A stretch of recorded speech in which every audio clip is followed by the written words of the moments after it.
Yo, what's going on, everybody? Welcome into another episode of Till Mets Do Us Part. We are live on YouTube. We are live on Twitter or X or whatever it is called, just like we are each and every single week. Don't attempt to adjust your sets. It is just John this week, flying solo, I think, for the very first time ever, and that is all good. Ibby had some work commitments that he could not get out of, and that happens sometimes, man. It is what it is. He did a solo show to a great response from our fans and our listeners, so hopefully my solo show goes just as well. But I should say, it's not really a solo show. It is a solo show with a guest. So basically, we are going to have a full, long-form interview with somebody who is well connected to the Mets and on the Mets beat every single day. Jeff Cohen said, I'm adjusting. I understand.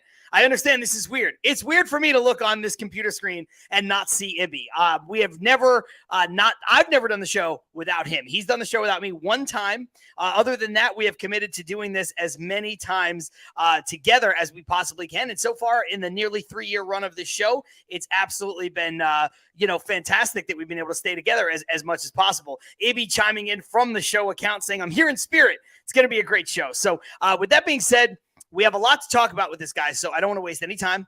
I want to bring him on. He's a guest on the show for the second time. He covers the Mets for The Athletic, and that is the one and only Will Sammon. Will, thanks for being back on the show, man. How you doing? Hey, John, been looking forward to it. Thanks again for having me.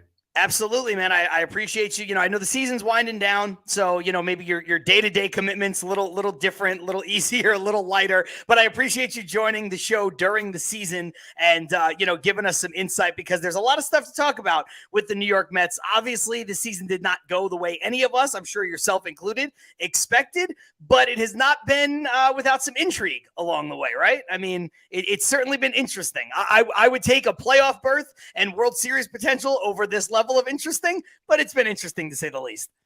Certainly has, yeah. I mean, ever since day one of this season, really going back to the offseason when Edwin Diaz signed pretty much immediately after the World Series, it just took off from there. Then, of course, the injury to Edwin, and then everything kind of fell apart from there. So it had those kind of bookends to it a little bit. But yeah, no short of intrigue and interest, John. It's just a different level and a different taste of like what we expected, of course, a different variety, I should say.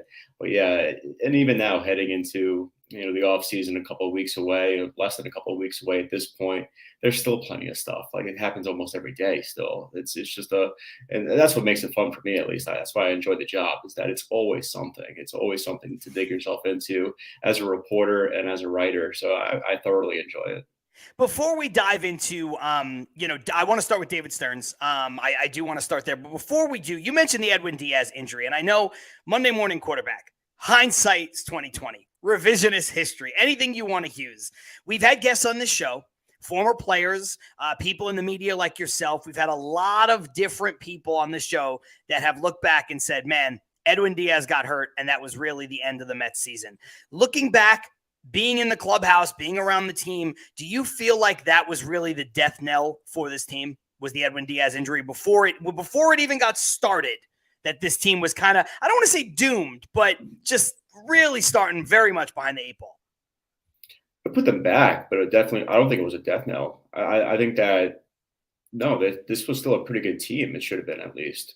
And Tommy Pham actually said it well, I thought, a couple of weeks ago when Arizona was in town. And he was asked about the Mets and like why things kind of fell the way they fell. And I believed him, and I kind of agreed with him when he said, if you calculate this, not another 99 times, so it'll be 100 times, you get a successful result 99 times. I don't know if it would be 99 times out of 100, but it would certainly be higher than what we've seen play out. I just don't think that this was certainly like baked into calculations, of course. Like, it was part of what had to be the expectation. If you were to say, like, how would the Mets have failed this year? Well, it would have started with some regression. It would have started with some injuries. And so, yeah, you could have put this together and you would have came out this way. But my point is that there's still a high likelihood of this season being a success. I thought, at least, there were still some really good players. So for me, it comes down to more like, Edwin Diaz, like, yes, there was a cascading effect there where the bullpen, after a while, they were able to weather things for a bit in those first weeks of April, until they were just asking so much of these three relievers or whatever it was to do this heavy lifting and caught up to them. But still, like, it doesn't account for, Justin Verlander missing a month, or Jose Quintana being out, or Max Scherzer's struggles, or the lineup struggles. So I don't know if you could really pin it on that. It may have been the biggest thing, but it wasn't like the thing that ended the season.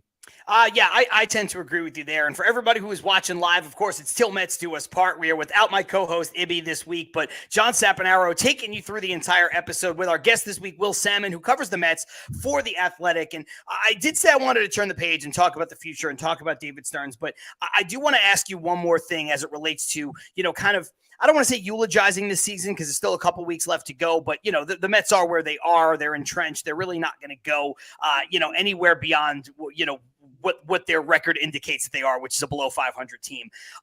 Last year, 2022 is this great year for the Mets. And one of the things I've been saying since pretty much the midway point of this season on this show is that I think maybe that team was probably a 90 to 95 win team where everything broke right and it gets them over 100 wins. And it changes the perspective of what we thought that team could be in the following year. Where they probably just arrived a bit sooner and they weren't as good. So to your point, for this year, I think they weren't as bad as their record would indicate. I think a lot of things broke wrong, but I think last year they probably weren't that good, and I think a lot of things broke right. Do you agree with that assessment? Disagree? Agree with some of it? Disagree with all of it? Where's your head at as far as that goes? Yeah, I would agree with pretty much all of it, if most of it's for sure. And to your point, like last year, before the season really started, they lost Jacob deGrom, right? And they were able to weather that and still win 101 games. Whereas this year, they lost their closer, like we just talked about, and they weren't able to be successful. So we're talking really about the same personnel here. And for me, like that's what makes people kind of question numbers sometimes and scratch their heads, really smart people. And then you come to think like, okay, yeah, this game is actually still played by human beings with emotions and with struggles, with ups and downs. And they're not just programmed to do what you want them to do year in, year out, the way you want them to do it. It's just not going to work like that all the time. And so in 2022, I thought like there was a nucleus of players who are very, very good, who really hit on their highest percentile of outcomes, whether that was Starling Marte or maybe Pete Alonso for that matter, or Brandon Nimmo, Francisco Lindor, Jeff McNeil, great example, right? A guy who hits, wins the batting title, a huge average, probably the highest outcome you could probably expect from a Jeff McNeil, or pretty close to it. So yeah, I think that there is some regression there, like we were talking about earlier. And to your point, yeah, it was a product of guys just being one, really good players and really talented, but also staying relatively healthy and playing to like their maximum capability. And this year, at least for the first half, it was almost the opposite. Yeah, I mean, obviously you can't argue with that. We'll jump into the comments real quick. A few funny ones coming in. And obviously, if you're watching live, we are here with Will Sammon of The Athletic. Be sure to jump in with your comments, your questions, your concerns, your heckles. Some good questions coming in. Carlos Ramos saying, sup, everyone. No Ibby, I'm out. Of course, just joking. He is still here in the comments. We'll make sure to get to your good question, Carlos, coming up here in a couple moments. We got Keith Blacknick over at the QBC saying, Sap looks like he's about to star in 8 Mile 2. It's a little warm here. It was cooler here. I got a hoodie on. Now I have the AC blasting. I don't know. I'm all over the place, Keith. Just let me do me. And then we have Ibby chiming in from the show account saying, make sure you guys hit the thumbs up. It helps the algorithm in a way that I don't care to comprehend. I really don't want to deal with that. So just do it because it does help. So if you like what you're seeing and hearing, go ahead and hit that thumbs up. Okay, now let's officially turn the page and talk about David Stearns. He's been hired to be the Mets president of baseball operations. Just from what you know, how did that, because there was talk about him maybe wanting to go to Houston. His wife's from Houston. Obviously, it's a more ready-made to win situation. But I also don't think, that's kind of like Kevin Durant joining the Golden State Warriors, right? Like that team is already entrenched. They've got their pitching development. They've got their analytics department. The Mets are trying to build this thing back from the ground up, from starting less than zero with the Wilpons to where they're at now. So, I think Stearns comes here. It's like Aaron Rodgers trying to go to the Jets. It's like Max and Verlander coming here. You win here, it means more. And for him being a Mets fan, starting his career in this organization, I do think, that played a part. But for you, how much of a part did it play? How close was he ever going to Houston? And what do you think the immediate returns on David Stearns are going to be once he officially takes over the job, which I guess will be the day after the season ends? Assuming so, yes. I think that would probably be a safe assumption at this point. So we reported at The Athletic that as of the trade deadline or the day after the trade deadline, he was able to talk with teams about a position with, just another organization. He was able to seek out other opportunities, talk to different teams, see what's out there. We had heard that he had spoken to other teams beyond the Mets. I don't know how far along those conversations went. Clearly not as far as the Mets one, because he has agreed to become their president of baseball operations, obviously. So I don't know how far along the road he was perhaps with other teams, if he was just, fielding conversations, or if it was just a quick one conversation and that was it, just to field it. I don't know. I do know that, way back on the early days of September, we had heard at The Athletic that he was already down the road with the Mets. And that was by no surprise to really anybody who has followed the Mets the last couple of years and who has heard of David Stearns' name before this month, because for a couple of years now, it's been no secret that he was the guy who was sort of tied to this position, or the guy that Steve Cohen eyed for the position, yet was unable to reel in because of his contract with the Brewers. And that was coming up this year, of course. I don't know. That's something that he would have to speak to, but I can certainly speak to the fact that he's really good at his job. And I think that he will, like you said, John, hit the ground running with this in a pretty good way for a few different reasons, actually. And a couple that I've been thinking about beyond just like maximizing a 40-man roster and roster construction and transactions and that kind of thing. Right away, he kind of has to assess like what he has in the organization, not just from a player point of view, but also from like the organizational and the front office, the coaching staff, all the way top to the bottom, as to who's on this staff and like how does it run, who's worth keeping, where should we bring in somebody new, all those things. He's really good He's really good at hiring, and he's really good at identifying people who sort of complement his vision for what a successful organization could look like. Would you say, and you kind of touched on this a little bit with Steve Cohen kind of coveting him and targeting him early, would you say, in your opinion, or if you know for a fact, that he was always Cohen's target, always Cohen's first guy? Because obviously they flirted with so many people and they hired other people to be GMs, and things didn't work out with Jared Porter for one reason or another. Things didn't work out with Zach Scott for one reason or another. Seemed like Sandy Alderson was kind of forced upon them as like a contingency of like, hey, we know this guy, he has to take over or take back over this franchise. And, it's been this battle for 3 seasons of trying to find somebody, but he is somebody who the Mets were linked to very early on. They were denied permission to speak to him. So, you think if Steve Cohen had truth serum, he would say David Stearns was always my top target from day one.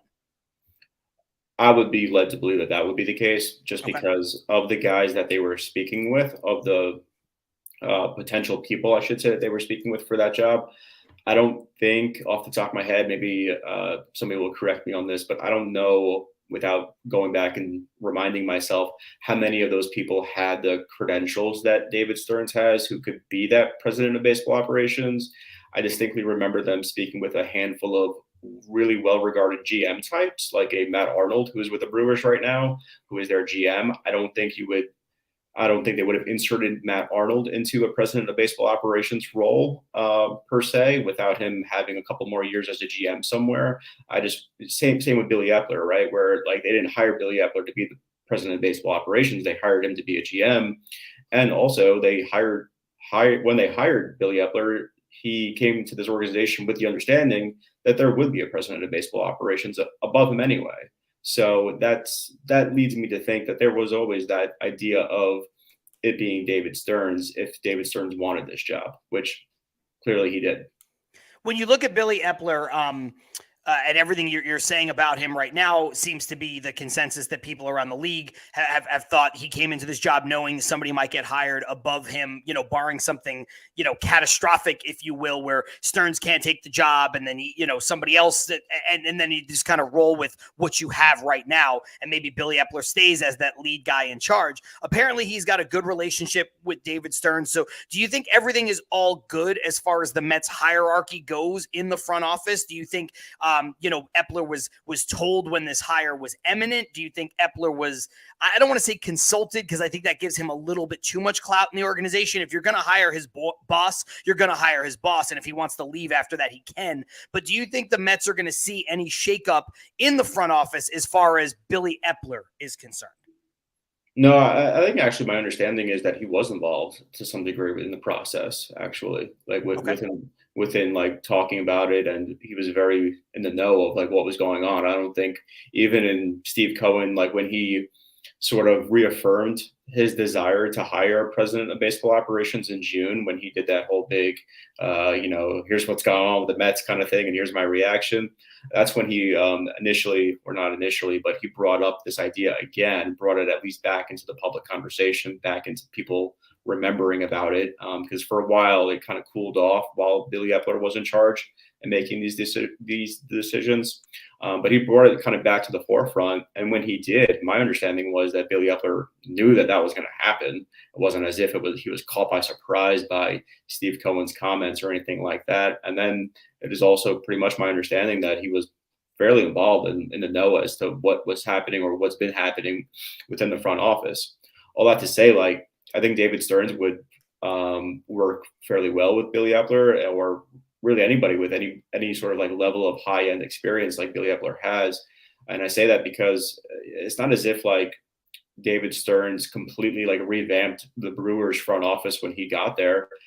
He did in some ways, because it certainly grew and grew so much they needed to build like another couple of offices at that stadium for the analytics group at the time. But it's not like he just got rid of all these high level decision makers. And Matt Arnold was somebody that he didn't really work with before the Brewers. It wasn't as if they had this prior like long lasting relationship and Matt Arnold was his right hand and all that type of stuff. That wasn't the case. This was somebody that they had a mutual respect, and they kind of aligned with what they thought of a successful organization, what that could look like. And they worked well together. And you could say that about a few guys who were in that front office or in that sort of brain trust for the Brewers that he actually inherited.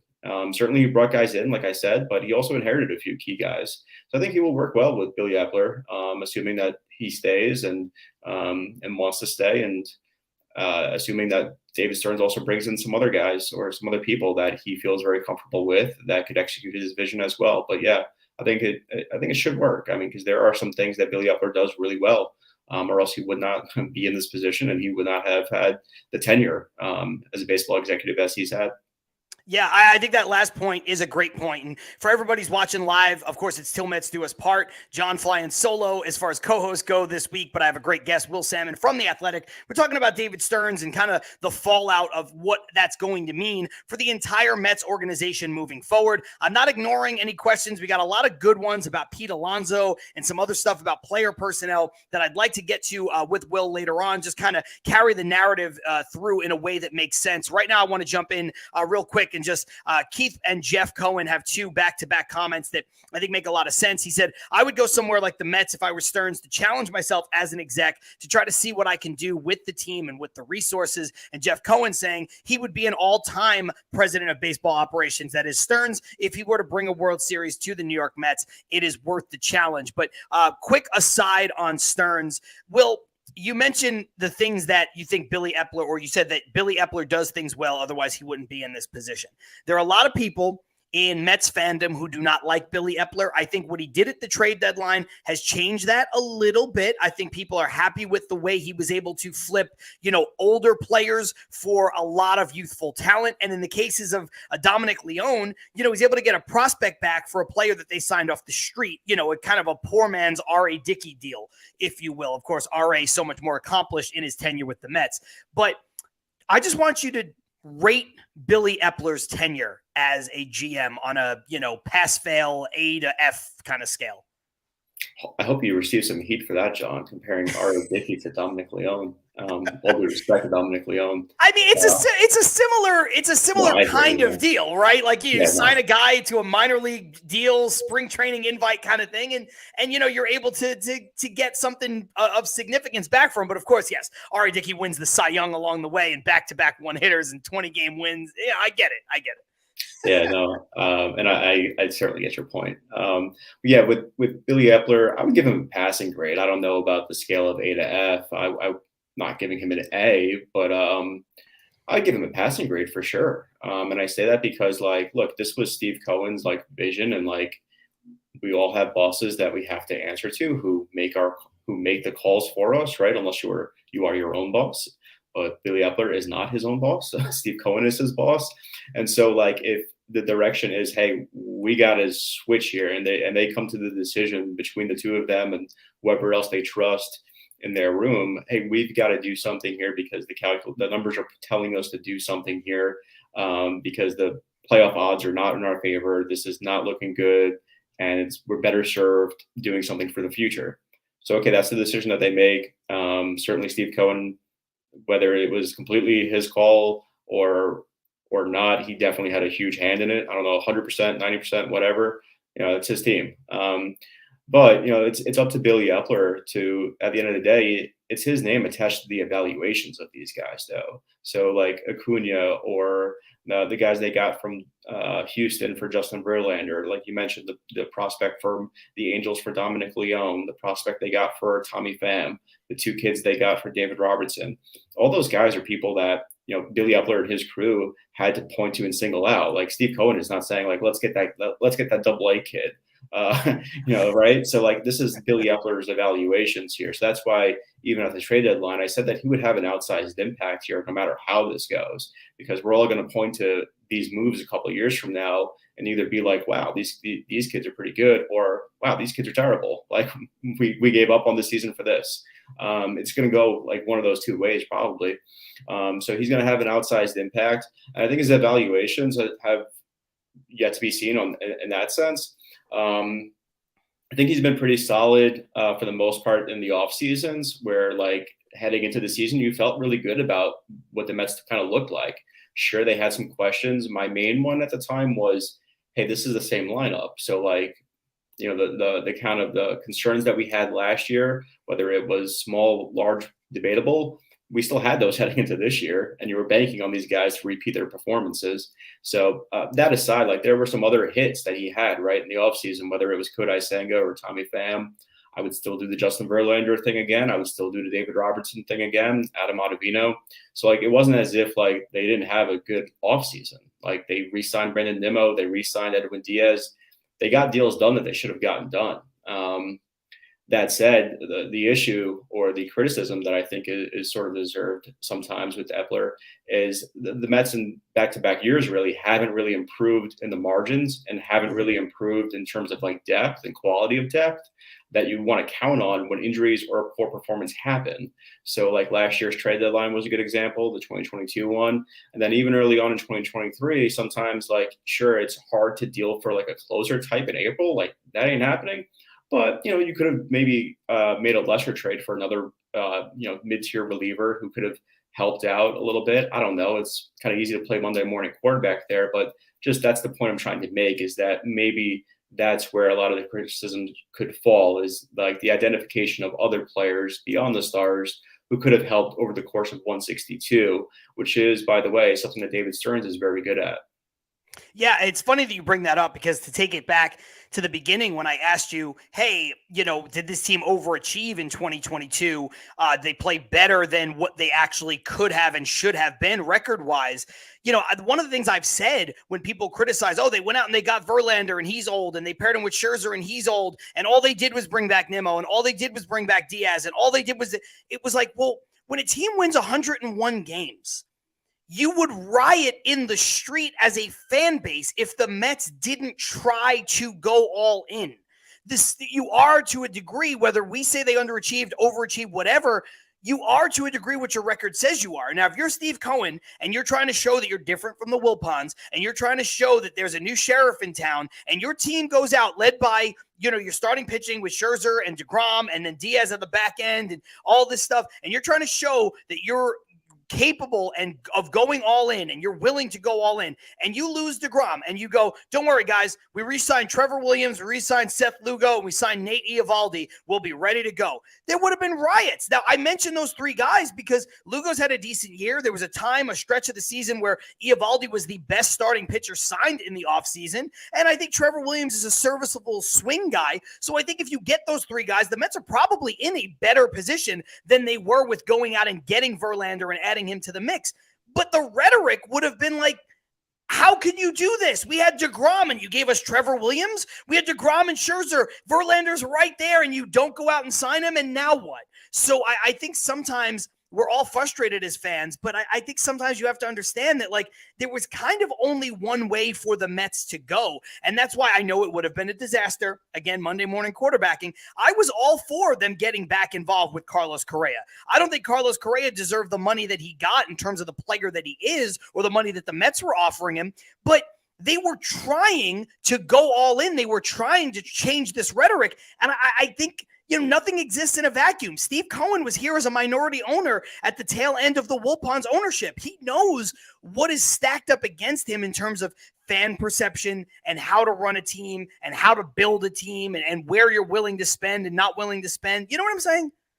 Oh, completely. And I think with like Justin Verlander in particular, the other options, because clearly like DeGrom left for a deal that I don't know if I would be comfortable making or I would want to make, the deal that the Rangers made. And good for them for going after it and for trying to change their own narrative and trying to be a winner there. And they even doubled down with Max Scherzer. But all that aside, like the other options that the Mets had beyond Verlander was probably Carlos Rodon. Like those were the three guys at the top of the class, right? So for me, I would have a bigger problem like giving Rodon a multi-year, 5-6 year deal rather than like the 2 year plus that you had to give Justin Verlander. Because with the Verlander deal, you were at least, and this is because Steve Cohen operates in a different way than everybody else, but like you were at least able to be somewhat nimble there, and you were at least able to maneuver. Maybe they didn't foresee happening this early, but like you could have also traded him next year, and it really wouldn't have been like that crazy. Whereas with Carlos Rodon, you have like what, 4 more years after this or 5? Like 5 more after this, I believe. For Rodon. Yeah, and like maybe he does do well for a couple of those years, but still, like that's a lot of money to give to anybody, and somebody that's had like sort of, I don't want to say like uneven, but maybe that is the right word to use for him because he's had a couple of injury-plagued seasons, and his history is not one of like exceptional consistency either. So like those were your options though at the top of that class. So like, yeah, you probably could have hit on some other guys in the starting rotation, but they also did do that with Kodai Senga, and it really didn't seem like it mattered much here. So and Quintana, this season probably plays out a little differently if he's healthy the whole time, and meaningful starts aren't going to Tyler McGill, who couldn't get out of his way, and David Peterson, and the list goes on. Yeah, for sure. That's a really good point. Like they did kind of hit on their rotation guys for the most part. It was just a matter of like the boring answer. Like a lot of stuff went wrong that you didn't want to go wrong, and there was a lot of poor performance out there. And like it's easy to kind of, and I think like we have like this approach as just people to want an answer for this stuff and like want to point it on like 1 or 2 things and be like, okay, yeah, that was it. It's really just not that simple, but it comes down to more of a simple answer and a little bit like less of a glamorous answer of like, man, just sometimes like it just doesn't go your way. It just doesn't. Yeah. Carson had a great question earlier, and this kind of ties the whole Billy Epler thing to David Stearns, and then we could put that to bed, head into the break, and come back with a fresh set of downs, if you will. Carson said, I personally want to know what happens to the guys Epler brought over from L.A., talking about the Angels, not the Dodgers, of course, working around him. The Angels were and still are a failure from the hands of most of those guys that he brought over. So, you talked about David Stearns, how he's worked well with guys he's kind of inherited when he's come to a new organization. He's also really good at hiring guys. Obviously, the Mets made this big purge. They did let some people go in advance of the Stearns hiring. But how do you feel some of the lieutenants, for lack of a better word, that Epler brought along? Do you think they're not long for this organization? Do you think there's, any places in particular in terms of the front office that Stearns might want to say, like, I need this guy, or I have to bring in this person, whatever the case may be? It's a really good question. I think that really with Billy Epler, he only brought in like a few of his top guys from like the Angels, if I remember correctly, or like those were the guys who were in like more prominent like advisory roles. Um, for instance, like for the farm system, like he inherited Kevin Howard, right? Like, so it's like it's not like he got everybody different. That was like there was a lot of people in scouting, a lot of people in various front office jobs that were already with the Mets before Billy Epler, or like right around that time when Steve Cohen was really making a few hires with other GMs in the chair. So like I think just there's a whole lot of like a lot of it suffers from just like poor continuity. A lot of this, right? Like they just haven't had the same people in these roles for a long time. And so like I think that there will be still a mix of like people who are held over, because you always want that, even when you're bringing on somebody like a David Stearns. But like sure, like he'll have some people that he trusts, probably to lead the farm system, probably to lead player development in some capacities. And also, like there have been a pretty good hires within player development for the Mets, like especially on their pitching side, with some of their people who are leading things with the pitching lab. They've gotten a lot better in that respect, actually, over like the last year or so. But yeah, I'll be interested to see that, and I think I could specifically point to the farm system and the player development roles as ones to keep an eye on when it comes to David Stearns, because those were things that he really helped mold and really helped push the envelope and make the Brewers better in that area. I'm going to bring this up before we head into the break, and you can just give me a simple yes, no if you want, or you can go further with it if you like. And it is a comment from Carlos Ramos saying, Chaim Bloom, president of player development. What do you think? I think Bloom could do better than that, actually.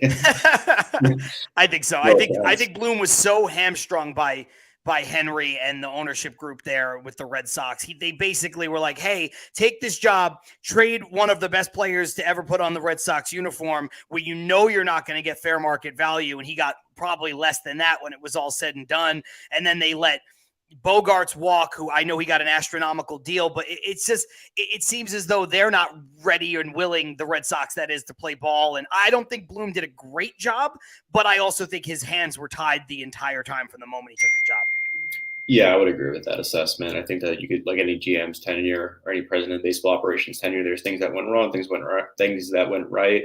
One thing is that the team spent less and less and less during Bloom's tenure, especially in comparison to the years of the Red Sox won the World Series in terms of where they ranked in payroll and that kind of thing. So I think that there's probably a correlation there.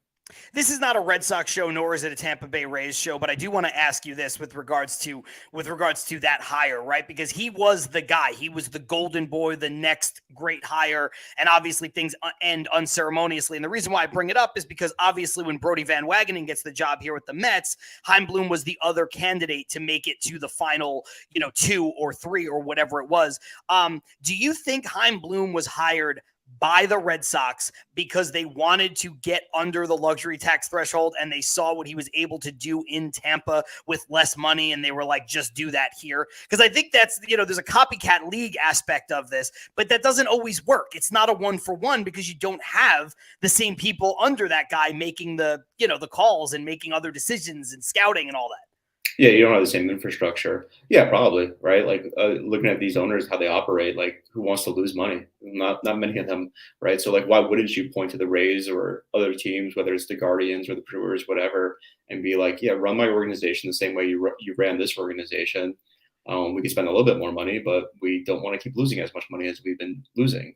And so, yeah, I could definitely see that being the case where that was sort of at least part of the thinking there with that hire. Yeah, I think so. That's part of the reason why, and there's just denial as a Mets fan. I didn't want the Mets to bring him in because I was like, if the Mets bring in Chaim Bloom, they're going to trade DeGrom. Like that was my thought process as a guy who just wanted DeGrom to be here, and obviously he winds up leaving anyway, and it's old news. But that was my thought process. I was just like, I just don't want to trade DeGrom, man. I don't want to be the organization that trades Tom Seaver and Jacob DeGrom. I couldn't at that time stomach that. Anyway. We're at 34 minutes, almost on the head. We got about a half hour to play with, plenty more stuff to talk about. We are going to head into the break. For everybody who's watching live, and there are quite a few of you, hit the thumbs up button. The break is just 10 seconds here on the live show. It's just an ad spot we need for the audio version of this show. So it's John Saponaro. It's Tilt Mets Do Us Part. Our guest this week, Will Sammon from The Athletic. We will be right back.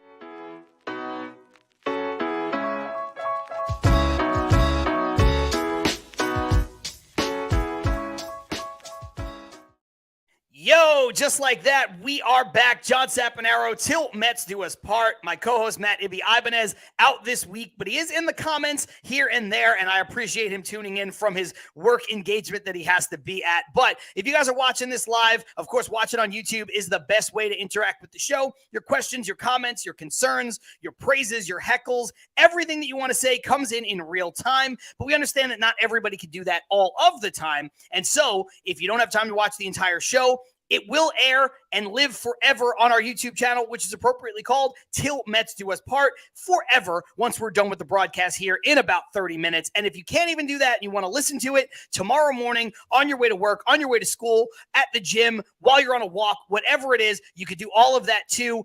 We usually go live with the show about 9 a.m. or 8:30 in the morning East Coast time, so you can get it bright and early wherever it is you get your podcast, all courtesy of the Premier Podcast Network. Our guest this week, Will Sammon, who covers the Mets for The Athletic. Will, some great praise here, and I have to agree with my co-host, Ibby, who says, just wanted to say, Will, your article on Stearns was fantastic. I totally echo that. But where can people find you if they haven't already been following you on social, and where can they get the articles and all that stuff? Plug your stuff real quick.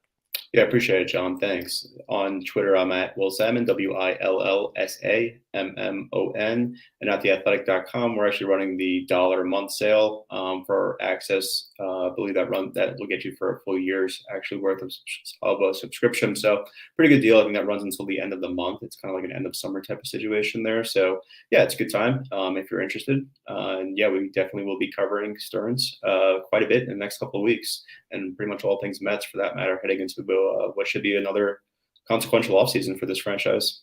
Significantly consequential. Carson saying, as for Brody Van Wagenen, he was hired because Fred Wilpon thought he was handsome, which honestly, the way the Wilpons ran this thing, that would not surprise me. Let's talk about everybody's favorite, most polarizing character right now as far as the New York Mets are concerned. It's kind of gone through ebbs and flows throughout the course of the season, even bits of last season, even going back to when he was first hired, and that is Buck Showalter. Buck Showalter is heading into potentially the final year of his contract, which means he can either get an extension, which at this point, with all the shakeups, doesn't seem likely, but usually managers do not work as a lame duck, especially ones with the resume and the credentials and the respect and everything that Buck Showalter has. There is the elephant in the room that is Craig Counsell, who has the ability to walk away and kind of just be a free agent and can take some time off, or he can come join the Mets. So, when you look at the next domino to fall here, I think it's going to have something to do with the Mets managerial situation.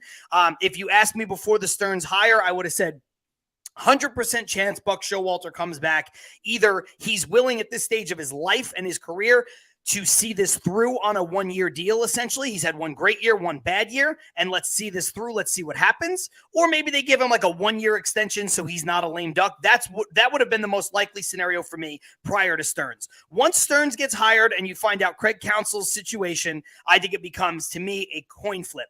50-50 proposition whether or not Buck Showalter comes back. I think if Craig Counsell wants to take the Mets job, I think Showalter is out.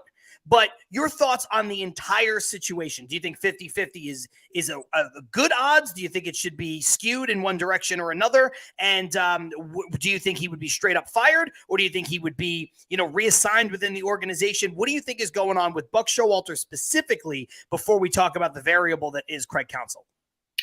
Yes, I think Buck Showalter, he's obviously going to dominate some headlines over these next couple of weeks heading into the offseason, rightfully so. Like you mentioned, has quite a resume. The thing with Buck Showalter that I think we have to keep in mind too, or we have to at least address, is that these players really like him. They really respect him. The leaders on this team really vouch for him. And you could say that doesn't really matter, but it kind of does. And I think that a lot of people would also point to, the idea of what else are they going to say? Well, they could say a lot, frankly.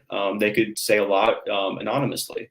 And in a veteran clubhouse, a lot of times that's the case, where these guys who have been in the league for 15 or 10, 15, 12 years, whatever it is, they will say look, this guy's messed up. This guy, we can't play for this guy anymore. You will get that sometimes. These guys are just not going to put up with something that is not up to standard or not to like their liking. That's just the way it is. Like they're not really afraid to speak their mind in that way, especially like when you're talking about accomplished veteran players, which clearly the Mets have plenty of. They have a lot of people in that clubhouse who fit that description. And whether it's on the record, whether it's just conversations that you're having with these guys, like they like playing for him. They enjoy Buck Showalter. They appreciate him for like what he's good at. And so I think that matters. And when it comes to David Stearns, again, like going back to like what we talked about earlier in the conversation about perhaps changing some people in the front office. I don't know if it's like a complete like, okay, he's got to get somebody that he wants or that fits him or whatever it is. I don't know if that's the case, but I do know that he's never hired an MLB manager because he inherited Craig Counsell, and he never even hired a AAA manager for that matter because he inherited Rick Sweet with the Brewers AAA affiliate who's been there forever. So it's hard to say like, okay, that would be David Stearns' guy. I don't know. I couldn't really give you a list of like 5 people who would fit that. Here's a David Stearns manager. Like I could give you a description of maybe what he would be looking for in that role. But it's really no different than like your modern manager anyway. And I don't mean modern in the sense that like you have to be younger or not a certain age, just modern in the sense that you have to be willing to be collaborative with your front office and know that that's the expectation of the job these days, which I think Buck Showalter already does anyway for that matter. That's what I was going to ask you. A lot of people in the comments on this show, a lot of people I see on Mets Twitter, they think that Buck Showalter is a dictator, and he just goes in and no modern manager is allowed to be that. I understand he has aspects of him that are more old school, if you will, but no modern manager is allowed to be the judge, jury, and executioner with regards to making decisions, making lineups, making even sometimes in-game decisions. I know you can't like talk to other people during, and you can't, there's limits on where you can get your information from during the game, but it's all a collaboration. And so, do I think Buck has done a great job? No. Do I think Buck has done an adequate job? Yeah. And so to me, the reason why I put the proposition at 50-50, and this is where we could take the conversation into the next place, is because I think for the Mets, I don't think Stearns is going to come in and change for the sake of change. I, like you, can't find 5 people who are viable that you're like, oh, these are the 5 guys he's going to target. He has to get one of them. This is exactly what he's going to do. I think for Stearns, I think it's Buck Showalter or Craig Counsell. And I think if Counsell says, I'm not going to take a year off, I'm going to come join you, I'll work for the Mets, I'll work for Steve Cohen, I'll work in New York, I think they make that happen. I think if Counsell's like, I don't want any part of that, or that sounds good, but I'm still going to go take a year off to spend time with my son and all this stuff, then I think Buck Showalter is back, because you mentioned the word in the first half, continuity. The Mets need continuity.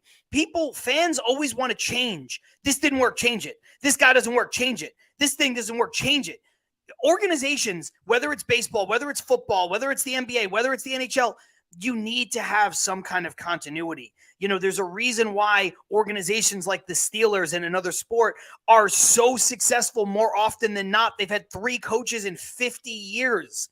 That matters. Now, yes, finding the right person for that job every time the job opens up is a part of that, but you can't just change sometimes for the sake of change. Do I think Buck Showalter needs to stay? I don't, but do I think I wouldn't be upset if he did? Honestly, I wouldn't, especially if Counsell's like, no, I don't want the job. Yeah, John, I tend to agree with you just on like where you stand with it. And with Craig Counsell, like I'm not really sure like where his interest would be in another job, whether it's the Mets or anywhere else other than the Brewers. Like you're talking about, like I don't know how much people understand like who do not live in Milwaukee or who are not Brewers fans, like how much that city and that team means to Craig Counsell. I think a lot of people look at Counsell and they remember the guy with the weird batting stance and like kind of like the super utility infielder before that became a cool thing and a necessity. And a guy who's like been like the Forrest Gump of baseball, where he's like in all these like moments, whether it's with the Diamondbacks or the Marlins or whatever. But like, that's a great reference, man. Forrest Gump of baseball is so really good. But like the other part of the bio that kind of like doesn't really get a whole lot of recognition is like the guy's father like worked for the Brewers. I mean, this is like Wisconsin is home for Craig Counsell. Like this job, like he takes that job like really seriously. Like and like sure you can say that about everybody, right? Everybody takes their job seriously, but like he looks at it as like a duty, like for that city. to put out like a winning product or a product that people could really respect. And so I just think that it would require a lot. And frankly, I'm not sure if like the Mets would appeal to him. I really don't know. Can't tell. I can't give you a good insight on that one. Although I covered him, I don't know where his head is at there. But I do know how much Milwaukee means to him. And so, yeah, I don't know. I don't know if there's another free agent really that comes to mind as far as a manager role that would make the Mets significantly better, or that would be a better fit when you take into the account of the continuity that we've talked about and just the aspects that Buck Showalter brings to the table. Like, yeah, he may not be everybody's favorite and he's quite opinionated on various topics, but I do get the impression that he's somebody that does work well with other people and that he's definitely somebody that players in that clubhouse respect immensely. Yeah, and I think it's too cold for my taste, but Milwaukee's a great city, man. It seems like it's a great place to live. I've been there several times. It's better in the summer than it is in the winter because of the weather, but it's beautiful. The food is good, the nightlife is good. Like there's a lot to like about Milwaukee. Again, I live in Los Angeles, so it's a total departure. But like as far as like a second, third tier in terms of size city goes, you can do a lot worse than Milwaukee. And I know because I've been to a lot of them. You know what I mean? Like I've been to every major city in this country, as I'm sure you have covering baseball. And I've been to a lot of those second and third tier cities as well. And again, you can do a lot worse than Milwaukee. So I think just living there, being so intertwined and entrenched in the culture and the franchise and the city, like you just mentioned, Council is, to me, it's not a foregone conclusion that he would come here. I don't want to spend the rest of the show talking about Buck Showalter, but these two comments came in back to back and they're of the same vein. So I'm just going to read them off and pose them to you and just get your reaction. Carlos Ramos saying, because this is the other big criticism on Buck, bringing back Buck Showalter is the biggest mistake the Mets could ever make. When you're trying to develop players and build something, Buck has proven over and over again he's not the guy. And then Paul Revere saying Buck likes his veterans and this team moving forward is going to be younger. Not sure if he's good with the younger guys. He seems to purposely downplay / not talk them up. That may hurt him, just my opinion. So two similar opinions, one a little bit more like, hey, I'm not sure. The other one like, this would be a terrible idea.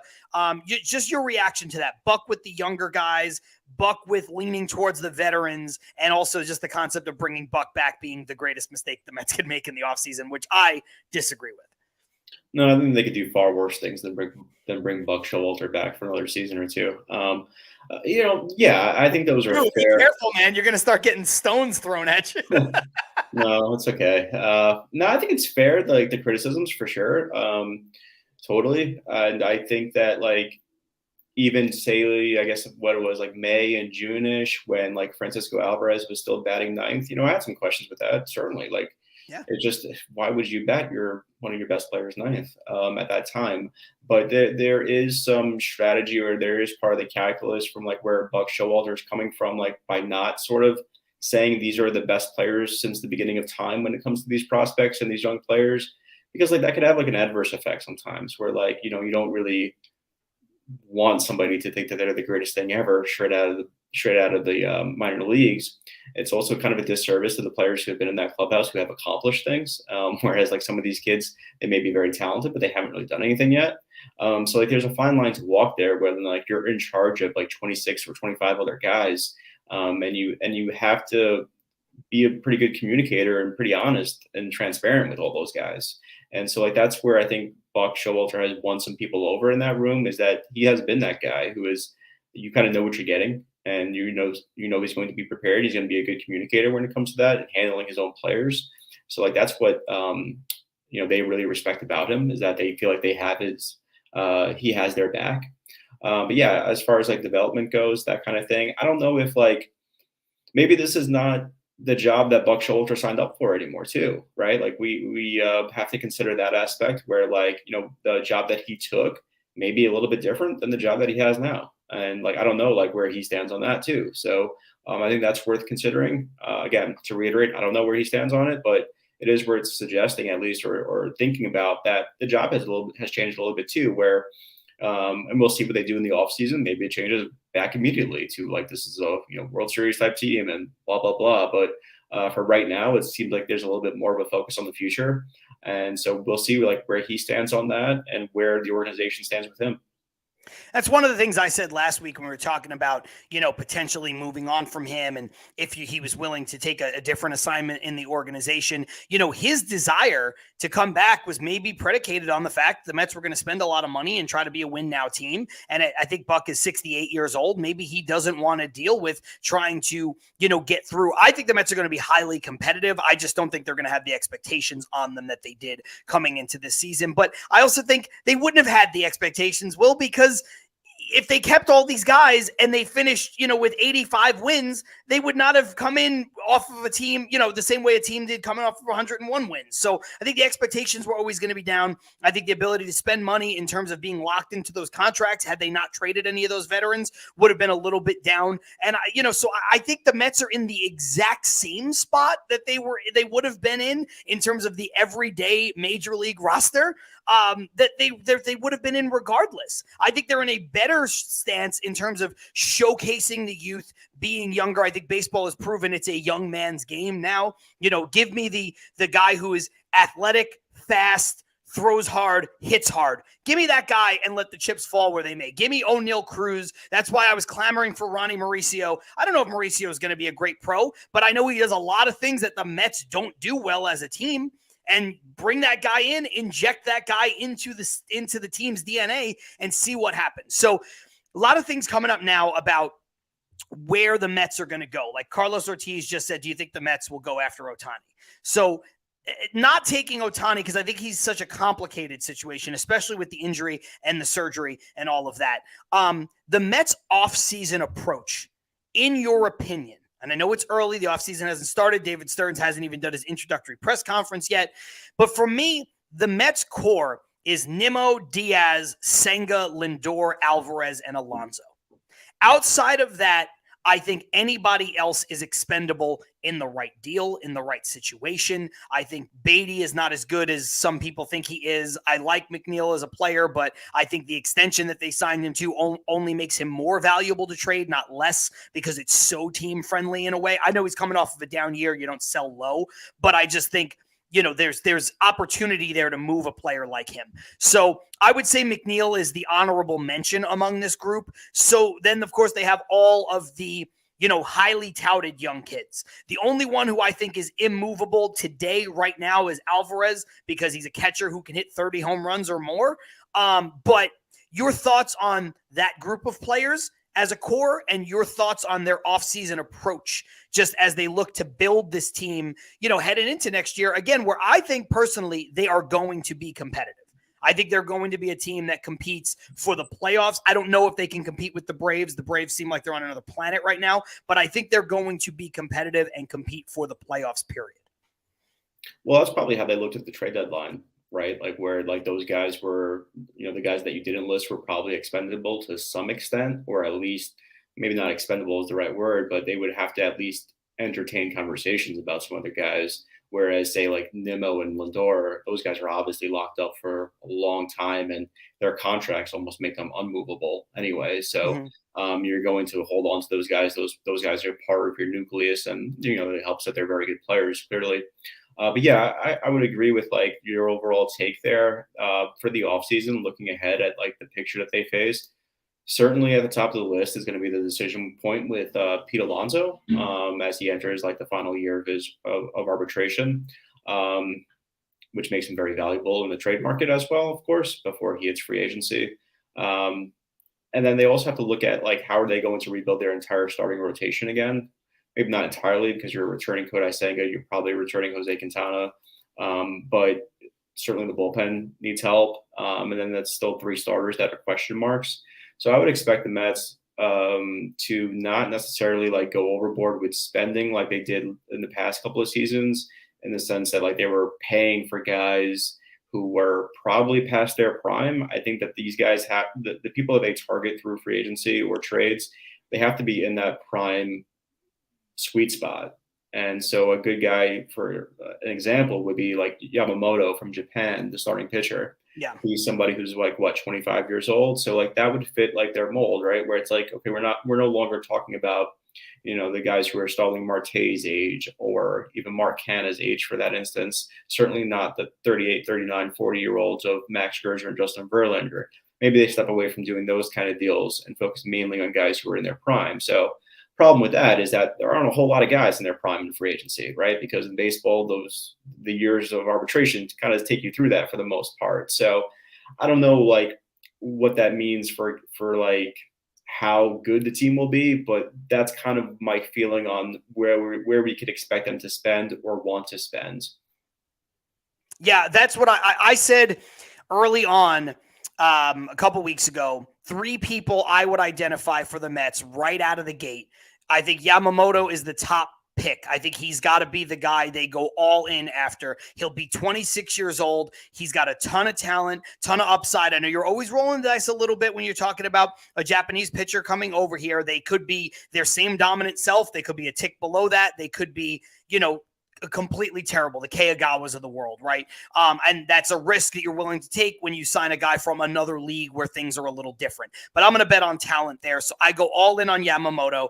To round out the rotation, I would look at a player like Lucas Giolito. I know he's not great. He's going to pitch to like a mid-4 ERA, but I think as your 4 or 5 starter, I think you can do a lot worse. And then in the bullpen, I would look at a guy like Hicks who throws real hard. And I think that's one of the things. Look, the way he throws, his velocity has not always equated to being the best guy in the league in terms of a relief pitcher. But I think the Mets are lacking some guys at the back end of the bullpen with swing and miss stuff. And besides Diaz. And I think you need those guys sometimes who are just going to come in and they're going to throw 100 miles an hour and just, hey, try to hit it, man. I'm going to throw 100 miles an hour. I'm going to throw a wipeout slider. Good luck. And I think, that's something that the Rays identify really well. They bring up all these guys that look like creative players on MLB The Show, and they're out of baseball in 3 years. But, man, for 3 years, they're like a shooting star. And the one thing all of those players have in common is that none of them would come with a qualifying offer. Obviously, Yamamoto, you're signing from outside of the States. And then Giolito and Hicks were both traded at the deadline, so they can't have that attached to them. So I think those are the kinds of players that they should be targeting. And those 3 players specifically, to me, make a ton of sense. I think they're going to have to do more, but I would rather spread the money around on those 3 guys plus. And that's the one thing when people think, oh, the Mets aren't going to spend. No, I agree with you. I think the Mets aren't going to spend on going and getting the guy, a guy who's, in his early 30s, who's going to necessitate an 8-year deal. The Mets are going to spend money because they have to. They have a bunch of open spots on their team they're going to have to fill. But I think it's how they spend that money and where they spend that money around.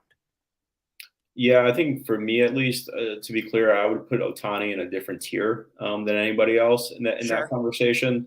Just to be clear, so I think that he belongs in his own stratosphere where, like, I think in a vacuum, every owner tries to go for him, and if you're Steve Cohen with the money that you have, you probably ought to, regardless. Do you think the Mets will? Not should, because it's very clear that you think they should. Do you think they will?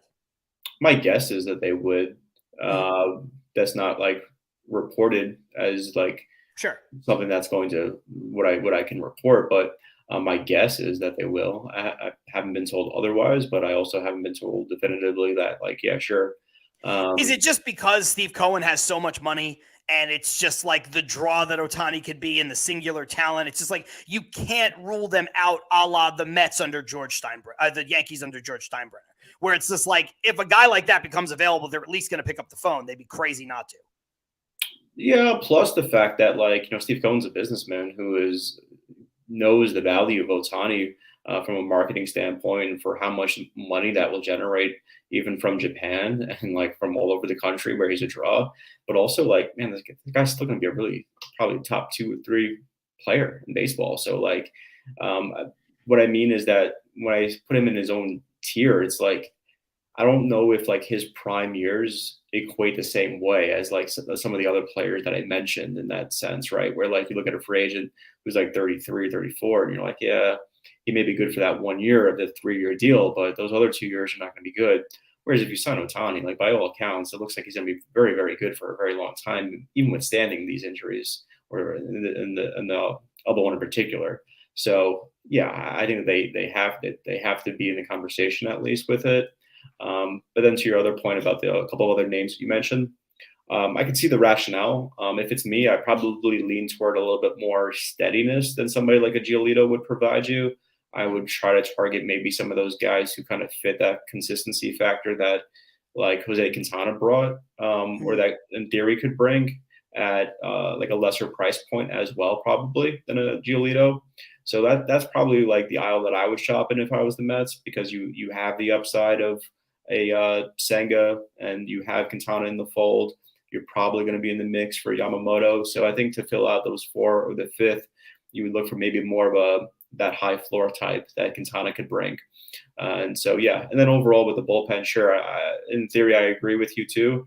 And yeah, it's another thing that David Stearns was really good at, was leveraging the pitching lab in Milwaukee and hiring very savvy pitching minds to bring the best out of guys and to develop them all the more better when they have that kind of raw stuff and raw potential. Yeah, no, I think that's a great point. We are just at an hour. Do you have a couple more minutes? Because I do want to spend a couple minutes on Alonso, if that's cool. Yeah, go for it. Okay, so obviously the report comes out today that contrary to what has been said earlier, the Mets and Alonso have been in contact. They are not, and I know this is not your report, so in fairness, I'm not asking you to comment on another beat writer's work, but the report is that they're not super far away on the money, but the years is where there's some, conversations that need to happen. Have you heard something similar? Have you heard anything since that report has come out through your sources, anything like that? Like, can you confirm that that's the case, deny that that's the case, or whatever, just from what you know, and then just your thoughts on Alonso at all? Yeah, I can't confirm that that's the case. Okay. I can't. I haven't heard that. And after that report came out, Billy Epler actually issued a statement through the Mets, sort of saying that was not a reflection of where things are at with Alonso. And it wasn't, I'm paraphrasing here, but it wasn't really a complete reflection of their talks to this point. Right, I did see that as well. Yeah, so that messaging was more along the lines of what I've heard. So I can't confirm about the specifics of like them being a part on that, but I will say that it would be surprising, at least to me, if they were having negotiations with him without David Stearns being, hired officially, and like without him working in that official capacity yet. Just because that's a pretty momentous and decision right there.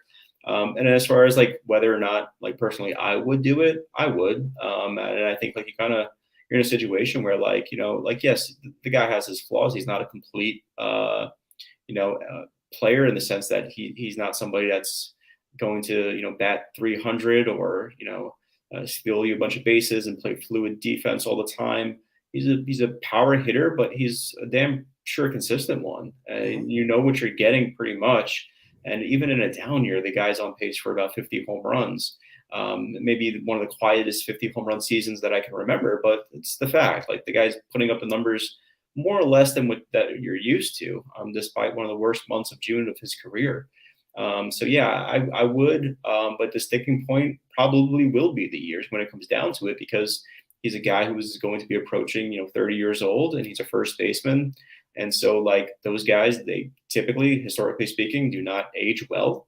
But he's also a little bit different in the sense that, he came into this year, took really good care of his body, showed up in terrific shape, maintained that shape throughout the entire season.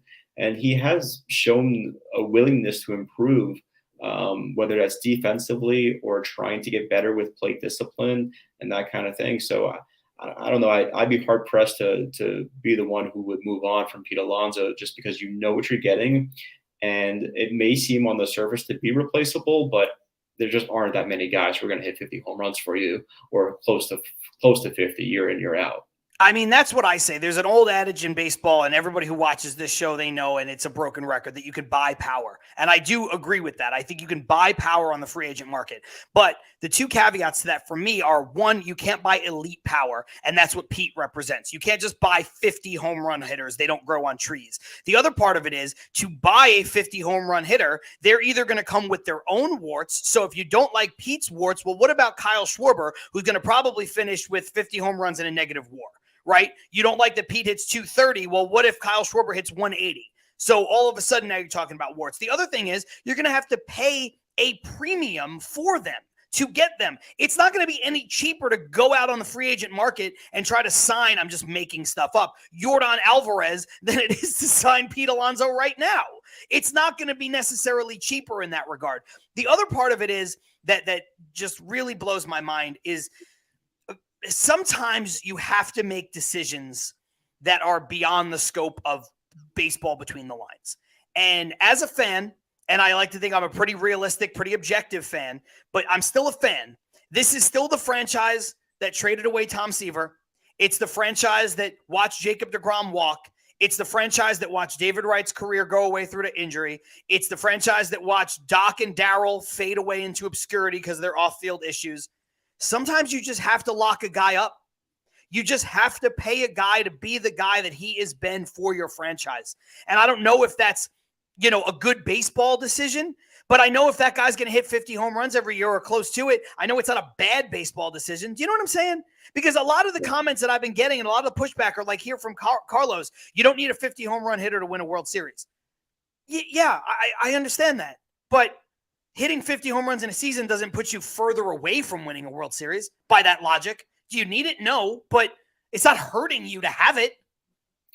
Yeah, also the other part of the equation that we should account for is that like there's not really a great solution internally if you were to move on, right? Because like that's also part of the calculus for teams, like when they do make those sort of cold moves or like non-emotional decisions there, is that they have like this up and coming guy that they want to make room for. Mm-hmm. Like Mark Vientos in theory could be that guy, or Brett Baty could be that guy.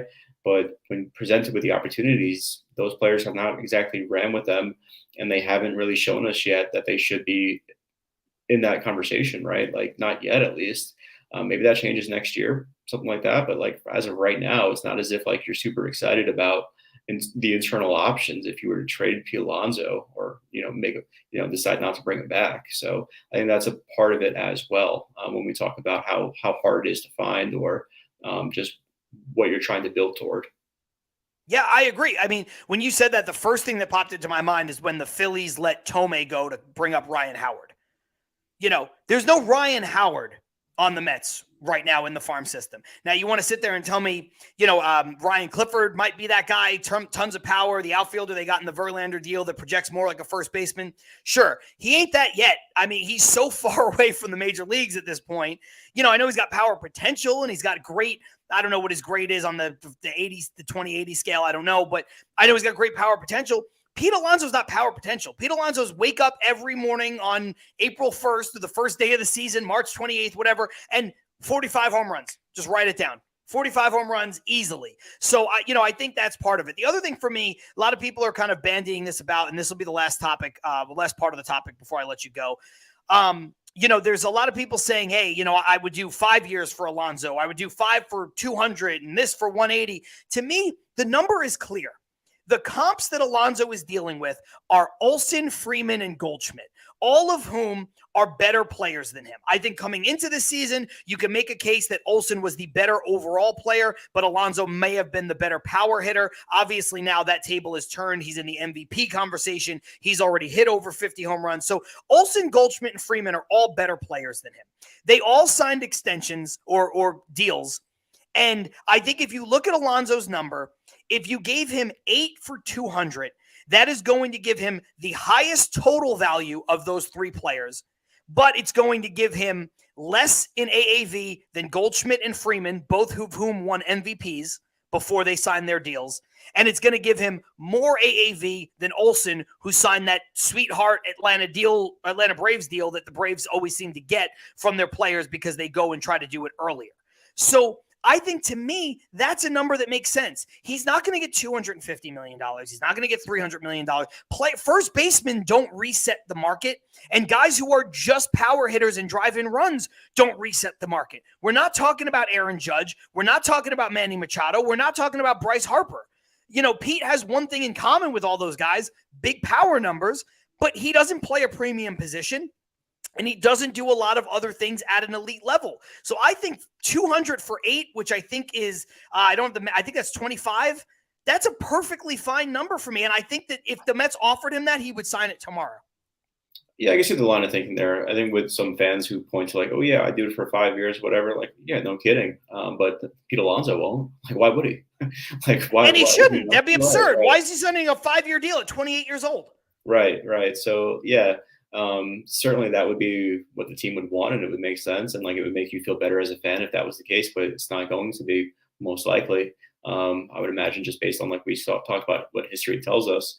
But yeah, I totally agree. I think that was also like a good point that you made on Clifford being probably a guy that I neglected to mention, but still years away from it. And Alonso just brings that elite power to that from his camp side, like that would be the negotiating tool there is that his power, the consistency of that power kind of puts him in a special category. So yeah, I just something to keep in mind also with this whole conversation. Last thing on it actually would probably just be like if this is somebody that Steve Cohen really wants, history tells us that they're probably going to get it done just because there's been a few examples of when it's been a guy that their Steve Cohen really, really wants or makes a whole lot of sense for the Mets, whether it was Edwin Diaz, Brendan Nimmo, the Jeff McNeil extension, whoever else, David Stearns for that matter. Like it's gotten done. So that leads me to think that if this is something that Steve Cohen wants to get done, probably will get done in some capacity.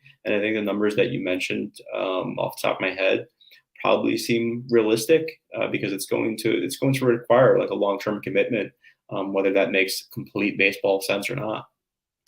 Anything to the toxicity rumors of Pete Alonso? No, I don't think that, or I know that I haven't seen that. I don't think that there's really anything that I could point to in the slightest way that would lead me to believe that actually. And frankly, I think it's the opposite. I think he's somebody that plays every single day. And I always respect people who show up to work every single day and do their job. And that's the one thing that you could say about Pete Alonso is that no matter what, the guy plays and he plays hard. And so I just don't see how those are negative traits or toxic traits or bad leadership qualities when that's what we see every year from the guy is that he even rushed back from an injury, maybe to his detriment perhaps, but he's a guy who works and he puts in the effort and who cares. And I think you need more Pete Alonsos on your team than less. Maybe he's not like I don't know like exactly the way to put it, but like maybe the words don't always come out of his mouth correctly, or like there are some things like on the field that like make you like scratch your head and be like, what in the world? Like that time where he threw the ball into the stands after the dude got his first hit. Like those are like goofy things, but like he's not like a malicious character or anything like that. So like maybe there's some goofy aspects of it. But he doesn't strike me as a bad dude. I don't pretend to know about these guys and their personal lives, and I don't pretend to know them. And it's not my job, frankly, to speak up for them or to, vouch for them in any capacity other than what I see on the field. But from like my limited interactions in the clubhouse, I just don't perceive him as a negative influence there. I love that. Thank you for saying that. We've asked a couple people who are around them, and I love the answer of like, look, they're not your friends, and you're not vouching for them in terms of personal character, but you are around them more so than some of the people, I won't mention them, who made those allegations in the first place. Is all I'm going to say. Usually we end this with rapid fire yes or no questions on a couple guys, but because of your role, I don't want to ask you the rapid fire yes or no, but just don't take a lot of time with them. Just want to ask you about some guys' roles on the team for next year. Starling Marte. What about them? Just whether or not. Just like do you think like on the team, off the team, part-time player, getting back to being a starter, like that kind of thing? So not quite yes or no, but you don't have to deep dive on these guys. Yeah, I think they're going to still need to count on him in a pretty big capacity as far as the way that the team's lined up. Like they have holes in left field and right field, unless they're going with McNeil in left field or some combination with Ronnie Mauricio or whatever. But yeah, they're going to need Marte. I don't know if they need him to be an all-star. I don't know if they'll correctly count on him to play like 120, 130 games, but they're going to need him to produce. What about Jeff McNeil? Pretty much the same, other than the fact that I feel a little bit more confident in him, or actually probably a lot more confident in him just because I've been encouraged by the way that he's ended the season. I think that he's sort of figured some things out perhaps that have led to some better results. Brett Beatty. And also with McNeil, he has that versatility too that I like and I appreciate. With Super Beatty, smarter than putting him in center field just to see. I like that. yeah, for sure. That's something the Buckeyes want to do for a while, actually. Maybe he could be a backup there. Who knows? In an emergency capacity, at least. With Beatty, I don't know. I was pretty high on him at first, but he's obviously struggled, so it's hard to say. I think of the group, and then Vientos seemed to be a little bit more expendable, of course, than Mauricio and Alvarez, just from an on-field results point of view. But we'll see. Like, it's still, he's not the first rookie to struggle. Right. Okay, Mauricio. I like Ronnie a lot. I think that if it was me, I'd want him somewhere on the dirt in the infield for your team. I think he brings a lot of really exciting tools. I think the big question for me is, can he get that chase rate below 40 and more into the 37, 38, which doesn't seem like a big difference, but it is. Yeah, he's the guy for me. And I don't claim to know prospects the way like Joe DeMayo does and some of these other guys, but he's the guy for me. He's the most impressive prospect not named Alvarez. I love a lot of what he can do physically. Last two, Vientos. Yeah, Vientos, he's a hard one to peg because he's just never had a position, right? Like he hasn't really worked out at either corner spot to the extent that he's grabbed it. And until very, very recently, he hasn't hit. So we'll see how he closes out the season. And we'll see what the Mets DH situation looks like in the early portions of the offseason. Do you think he's a viable person to be like a DH, like quote unquote, every day? I don't know about every day. I think that he still has to prove himself even in a platoon role at this point. Okay. And then last one is a little bit of a wild card. DJ Stewart. Mm-hmm. Yeah, I like him as a fourth outfielder kind of type. I think you could do worse. For me, when I watch him in the outfield, it's a little bit of an adventure sometimes where, honestly, he gets the job done, it looks like. Sometimes I don't know how. He reminds me of like the guy, like I play softball nowadays, and there's always like some guy who plays right field on a softball team that like catches everything, but like looks like they're going to drop everything. Like it's nothing you would teach, and it's like fundamentally atrocious. That's like DJ Stewart's like the major league version of that. Yeah, precisely. And to his credit, like he's made some adjustments at the plate. They paid off. He wouldn't be the first guy to make adjustments, succeed, and then plateau or struggle 3 months later. But we just don't have that opportunity. We can only go by what we've seen, and we're only going to see him for another week and a half. So right now, I think that he should be in the competition for like a fourth outfielder bench type role. I think so too. I think you could do worse than him from what he's shown and where the Mets want to spend and where the Mets want to move money around and players around. I think you could do worse than having him be, sometimes left fielder, sometimes right fielder, sometimes DH, bat off the bench.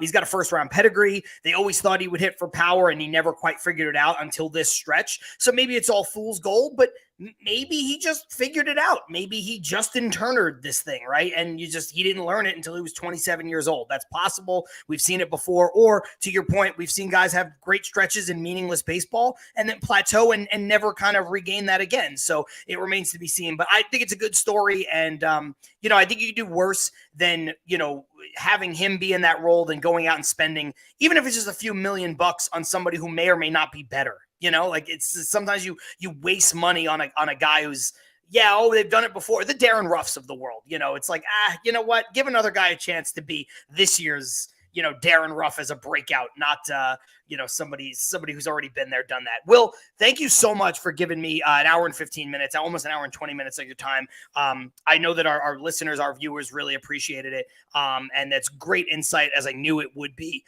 Just one more time, plug The Athletic, your Twitter, all that stuff, and anything that we didn't talk about that you want to mention, now's the time to do it. No, I appreciate it, John. Always enjoy the conversation. Hopefully we do it again sometime soon, perhaps in the off season. Always enjoyable. So again, on Twitter, I'm at Will Sammon, WILLSAMMON, and on theathletic.com, I share the Mets beat with Tim Britton, who is fabulous at the job as well. And we're running a sale, $1 a month at theathletic.com. So it's a good time to join if you are not a subscriber, and if you are, really appreciate it. And just thanks again, John, for having me on. Like I said, always enjoy it. And hopefully look forward to another one coming soon. Yeah, man, absolutely. We'll have you on anytime. Love the insight. Love the conversation. Guys, this is Till Mets Do Us Part. Our guest this week, Will Sammon of The Athletic. unbelievable conversation. For my co-host, Ibby, he'll be back next week more than likely. I'm John Saponaro. Don't forget, hit the thumbs up button on the way out if you haven't already. It helps the algorithm in a way that I don't care about, but I know that it does. And of course, if you missed any of this show, joining us late, as soon as we end the broadcast here in a couple seconds, you can find the whole thing over on our YouTube channel, which is called Till Mets Do Us Part, or you can listen starting tomorrow wherever it is you get your podcast, courtesy of the Premier Podcast Network. We'll see you guys next week. Peace.